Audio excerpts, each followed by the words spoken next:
Добрый вечер, дорогие друзья! На сцене лауреат всероссийских и международных конкурсов, оркестр «Золотая мелодия», художественный руководитель и главный дирижер Лев Накоряков.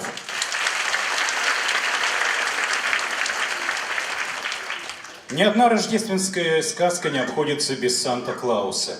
Этот ближайший родственник Деда Мороза всегда вызывал интерес не только у детей, но и у взрослых.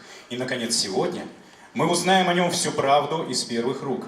Ведь теперь нам стало доподлинно известно, как отличить оленей Санта-Клауса от обыкновенных оленей, как выглядят его помощники, рождественские гномы, что они едят на завтрак и почему заплетают бороды в косички. Итак, новогодняя сказка «Мэри Крисмас» или «История о Санта-Клаусе и рождественских гномах». Исполняют оркестр «Золотая мелодия», хоры детских школ искусств номер 8 и номер 9, хормейстеры Елена Смирнова и Галина Василенко, дирижер Лев Накоряков, сказку читает Ксения Накорякова. Итак, наша сказка начинается.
Далеко, далеко, на самом краю Лапландии, в стране полярной ночи и северного сияния, среди бескрайних снегов и нехоженных земель возвышается гора.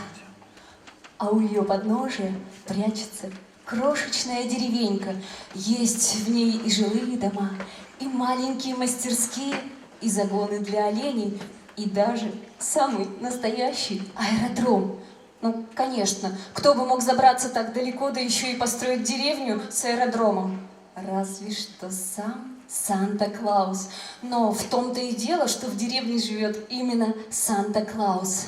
Да-да, именно тот всеми любимый добродушный старик с длинной белой бородой, который каждый год под Рождество приносит детям подарки. У Санта-Клауса есть многочисленные гномы-помощники, а также целое стадо северных оленей. Никто уже и не помнит, когда и как Санта-Клаус появился в этих краях, а он только посмеивается в бороду, если его об этом спросить. Может, Санта и сам все позабыл?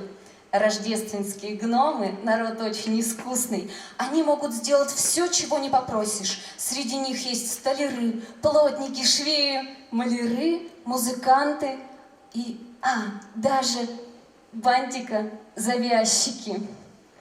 Они мастерят рождественские подарки для всех детей на свете. Работы хватает на весь год, с января по декабрь. Ведь надо никого не забыть и всем подарить подарки.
Жизнь в деревне кипит с самого утра. Еще до рассвета гномов будет запах овсяной каши, которую жена Санта-Клауса варит в огромном чугунке. Белобородые старики вскакивают с постели и словно мальчишки скорее бегут за стол. Никто не хочет остаться без овсянки, ведь каша необыкновенно вкусная. А жены гномов, конечно же, остаются дома. Надо прибраться, приготовить обед, накормить всех домашних животных, больших и маленьких. Да еще и наварить кофе. А пить кофе с булочками гномы любят больше всего.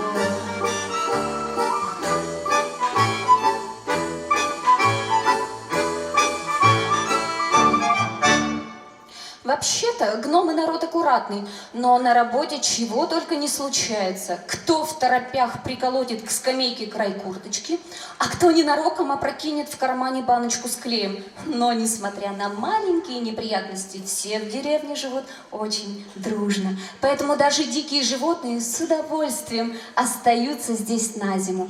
После тяжелого трудового дня все отдыхают и потихоньку готовятся ко сну. Гномы живут все вместе, но у каждого есть своя кроватка и полочка, где хранятся самые нужные и любимые вещи. Правда, частенько эти вещи странным образом оказываются на полу, и тогда жена Санта-Клауса ругается, что в избушке гномов опять кавардак.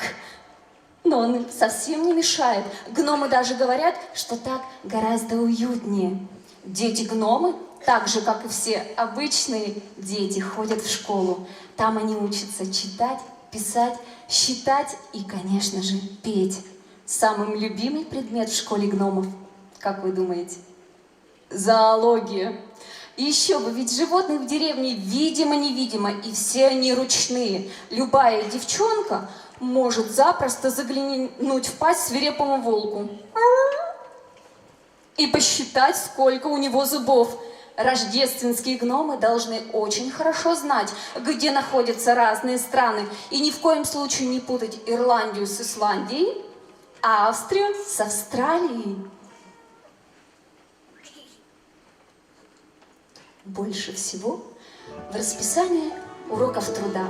Их ведут опытные гномы-мастера. Дети стараются изо всех сил, потому что лучшие работы будет оценивать сам Санта-Клаус. И если ему понравится какая-нибудь поделка, то она может стать настоящим подарком. Олени Санта-Клауса пасутся на пастбищах у подножия горных склонов. Пасти оленей Санта-Клауса довольно просто.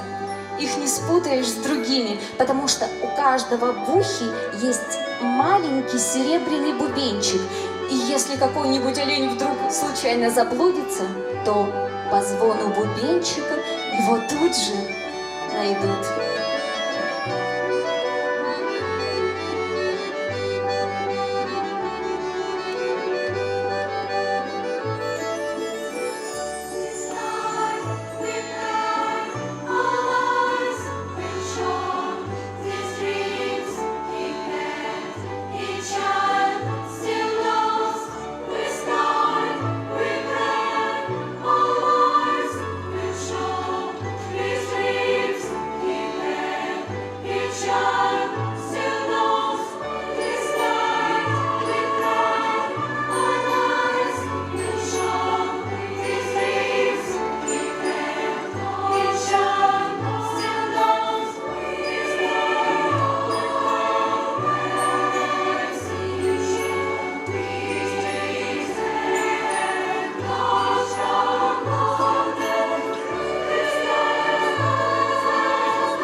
А в деревне Санта-Клауса работает много разных мастерских. Столярная, швейная, предельная, гончарная и много других.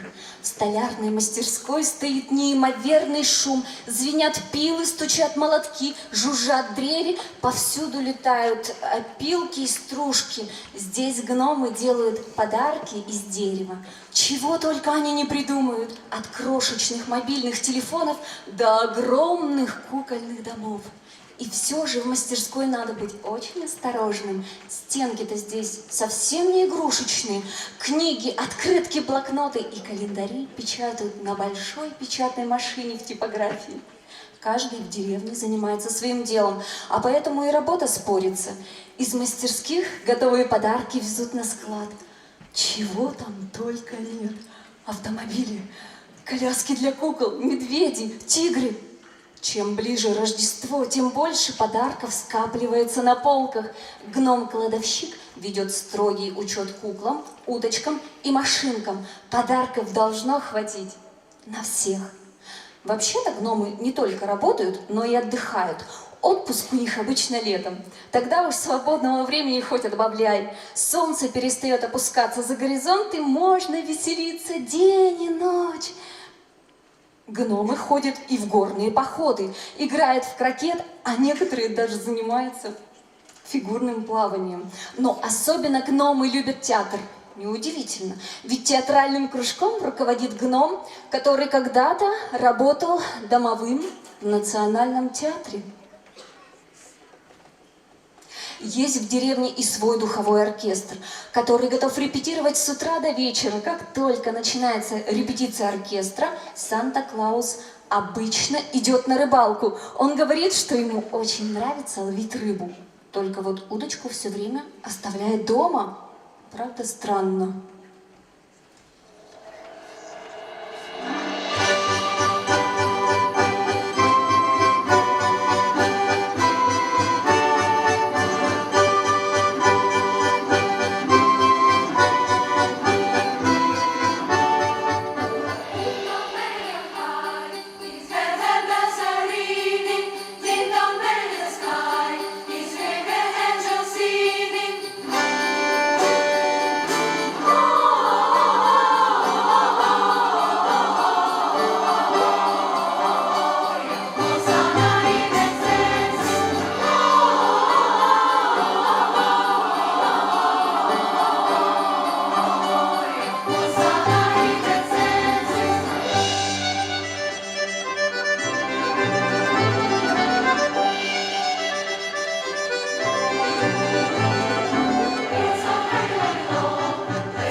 Поздней осенью самые маленькие и проворные гномы получают спецзадание от Санта-Клауса.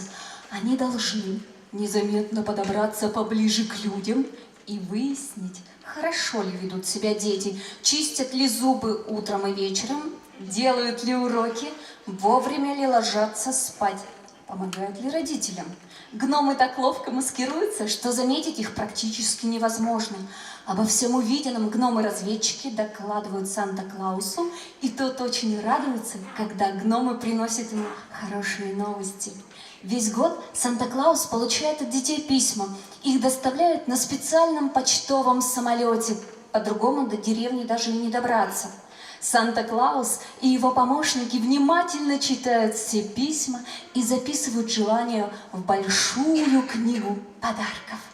Почтовые гномы знают много-много языков, ведь письма сюда приходят со всего света. Каждое послание надо обязательно перевести и прочитать, даже если оно написано на самом непонятном языке в мире. Иногда приходится обращаться за помощью даже к профессорам университета. Чтобы завернуть подарки, вся деревня собирается вместе. Игрушки привозят прямо со склада. Каждый подарок надо красиво упаковать, перевязать ленточкой и подписать, кому он предназначен. Имя получателя сверяют по большой книге подарков, куда записаны пожелания всех детей. Вскоре ярких пакетов и коробок становится так много, что в доме совсем не остается свободного места. Все друг другу помогают и дружно поют рождественские песни.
Когда до Рождества остается всего несколько дней, гномы вытаскивают из сараев сани и повозки. Самолеты Санта-Клауса проходят техническое обслуживание и заправляются. Затем начинается погрузка подарков. Первый и второй самолеты полетят за океан. Третий отправится в южные страны, а четвертый повезет подарки в далекую Австралию. Наконец, наступает последний день перед Рождеством. Сочельник. Для Санта-Клауса и его помощников это самый ответственный день в году. Все встают очень рано, в 5 утра. Когда сани наконец трогаются, в небе вовсю полыхает северное сияние.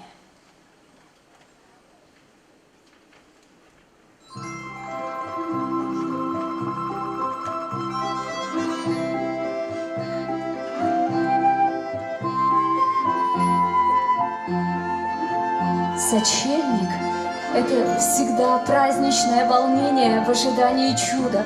Все знают, что Санта-Клаус уже в пути, но никто не может точно сказать, где и когда он появится. Все прислушиваются к звукам во дворе и после каждого шороха сразу кидаются к окошку. А вдруг это Санта-Клаус? Наконец, за дверью Раздается знакомый перезвон бубенчиков, и на пороге появляется Санта-Клаус. «Здесь ли живут послушные детки?» — спрашивает он, хотя прекрасно знает ответ. Жаль только, что долго задерживаться ему нельзя. За вечер надо обойти еще очень много домов. Гномы во всем помогают Санта-Клаусу. Каждый, даже самый маленький, подарок должен быть доставлен на место, независимо от того, где находится его получатель, в море или на суше. До чего же велик белый свет, радуются молодые гномы. Как много в мире красивых городов и деревень. Природа везде разная, и люди тоже разные. А вот дети всегда одинаковые.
За одну ночь Санта-Клаус успевает посетить миллионы домов в самых разных уголках земли. Все всегда удивляются, как ему это удается. Но этого не знают даже самые мудрые и старые гномы в деревне. «Рождественское чудо», — говорит Санта-Клаус и посмеивается в бороду. Ночь подходит к концу, и мешки с подарками пустеют. Усталая, но очень довольная компания возвращается домой. Несмотря на усталость, все в прекрасном настроении. Даже во сне гномы слышат, как смеются от счастья дети, получившие рождественские подарки. Вечером жители деревни собираются в доме у Санта-Клауса, чтобы вместе отпраздновать Рождество. Посреди комнаты стоит большая елка, украшенная свечами и игрушками. И потом все поют рождественские песни и водят вокруг елки хоровод. Дети рассматривают подарки и веселятся до упаду. Праздник продолжается всю ночь. Лишь под утро гости потихоньку начинают расходиться. Пройдет еще не одна неделя, прежде чем гномы отоспятся, и жизнь снова войдет в привычное русло. А там, глядишь, не за горами уже и новое Рождество.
Дорогие друзья, добрую рождественскую сказку вам подарили сводный хор детских школ искусств номер 8 и 9, хормейстеры Елена Смирнова и Галина Василенко.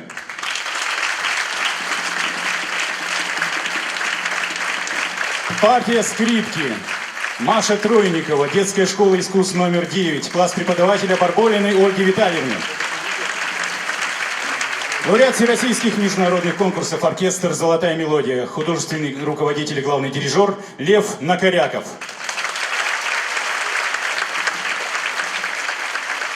Сказку прочитала добрая волшебница Ксения Накорякова.